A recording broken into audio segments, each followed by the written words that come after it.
నెల్లూరులో మంత్రి ఆనం రామనారాయణ రెడ్డితో టీడీపీ జిల్లా అధ్యక్షుడు బీద రవిచంద్ర, ఇన్ఛార్జ్ మేయర్ రూప్ కుమార్ యాదవ్ సమావేశమయ్యారు. ఈ సందర్భంగా వారిని సన్మానించిన మంత్రి ఎన్టీఆర్ వెండి నాణేలను బహుకరించారు.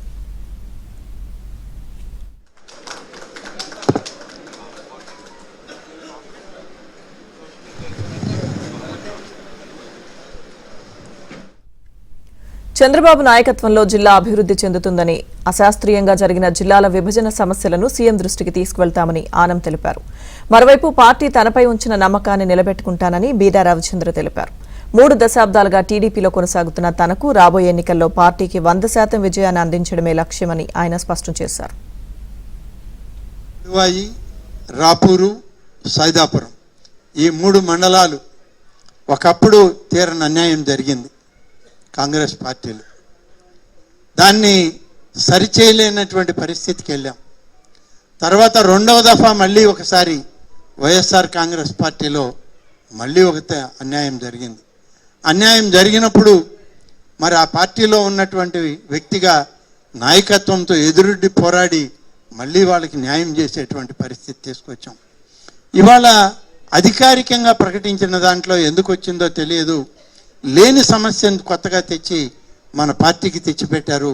అది మళ్ళీ ఆ 3 మండలాలని నోటిఫికేషన్లో బైఫర్కేషన్లో చేర్చడం. ఎక్కడ పొరపాటు జరిగినా ఆ పొరపాటును సరిచేసుకోవడానికి ఇవాళ అందరం ప్రయత్నం చేస్తున్నాం. జిల్లాలో పనిచేసేటువంటి అవకాశం, అనుభవం 2 కూడా పార్టీ చంద్రబాబు నాయుడు గారు ఇచ్చినటువంటి అవకాశాలతో మేమిద్దరం కూడా పార్టీలో పనిచేసే అవకాశం కల్పింది. అందుకే అందరం పెద్దలు రామనారాయణ రెడ్డి గారి నాయకత్వంలో, ఎందుకంటే వారు 1982 పార్టీ స్థాపించిన నాటి నుంచి కూడా తెలుగుదేశం పార్టీ పెద్దలు రామారావు గారు, చంద్రబాబు నాయుడు గారు అందరితో కలిసి పనిచేసినటువంటి అనుభవం ఉంది. ఈ జిల్లాలో ఒకవైపున పార్టీ పటిష్టత, మరొక వైపున జిల్లా అభివృద్ధి అందరితో కూడా కలిసి ముందుకు సాగుతాం. పెద్దలందరి సలహాలు సూచనలతో పార్టీలో ముందుకు తీసుకెళ్లేదానికి మా వంతు మేమిద్దరం కూడా పనిచేస్తామని చెప్పి తెలియజేస్తూ